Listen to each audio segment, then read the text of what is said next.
I have spent my life in a climate and a culture that places a premium on education. I love to learn. As I got to the age to decide what I wanted to do with my life, I really fell in love with the idea of teaching. Continuing in my mother's steps, I pursued political science and I went on and earned a bachelor's degree, a master's degree, and eventually a doctorate. And I was the first kid in my family to go to college. So I came to New England College in 1999. I taught poli-sci here in the state that has the first in the nation primary. Almost immediately, I knew I was in a very special place, and NEC and New Hampshire became home. I've since gotten married. We have a daughter. I have two dogs. And we love it here. We love everything about this college. We love the state. I am very lucky that I wake up every morning very excited about the job that I have. I look forward to going to work. I never thought I would be a college president. Never in a million years did I think that was my destiny. But one day, the college came to me and said, hey, we could use your help. Very different kind of challenge, different kind of job, but I'm still having a lot of fun, and I still wake up every day excited about the work I can do. At the end of the day, I think what I have figured out about myself is that a satisfactory life for me is a life where I can be of service. And, I have this idea that we all have an obligation to serve. As president, as dean, as vice president, even as a professor, what I could do in making a difference in the lives of others was real. And I felt I've been able to keep that up throughout my time at NEC.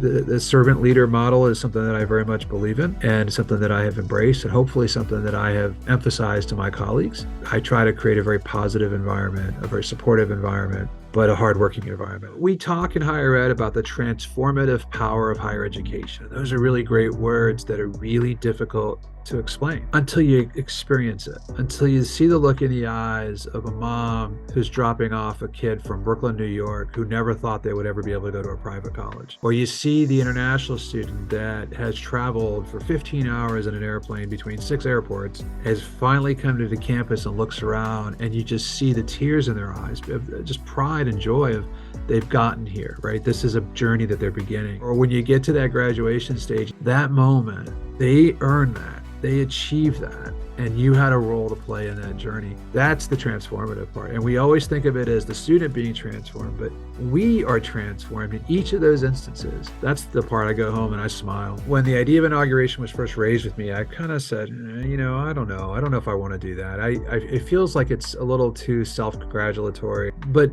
what I got in response was, no, we do need to do that. And folks wanted to do it. So I had two conditions. We would not spend any money from the college. We had to fundraise all of it. And the second thing is, I've seen inaugurations in the past that are very stiff and formal. So my second condition was, it has to be fun. I wanted people to bring their families. I wanted this to be in the greatest sort of tradition of New England College. All are welcome. We want to invite folks from town to be part of this. So we'll do the formal inauguration installation of a president, but after that, we will have music, we will have food, and we're even going to have fireworks. Our colleagues here are extraordinary in their commitment to NEC, the extra hours they put in, the hard work that they do. We are very blessed with the people that are part of this community. So if for one afternoon and evening, I can arrange for a little bit of fun tied to the inauguration, that's easy for me.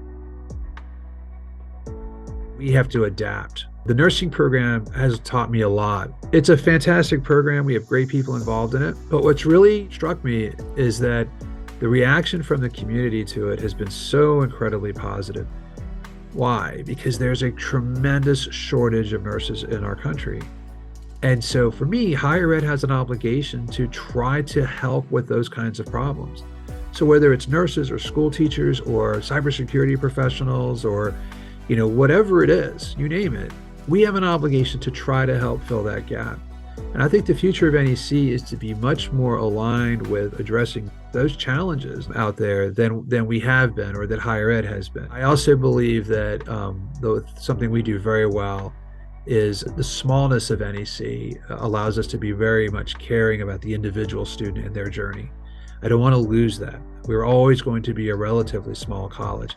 I think that's a good thing. I really want to spend some time on what that looks like and how we better support our students so that their experience is as good as it possibly can be. I want us to be around forever. And I think part of that means making good decisions and good investments in the things that matter. A first-rate faculty, staff that feel well compensated and supported and prepared for the work that they do, students that come away from their education feeling proud of NEC, but come into their education saying NEC is my first choice. All of that requires work. We've got some great pieces of that in place already and growing, but we've got more work to do there.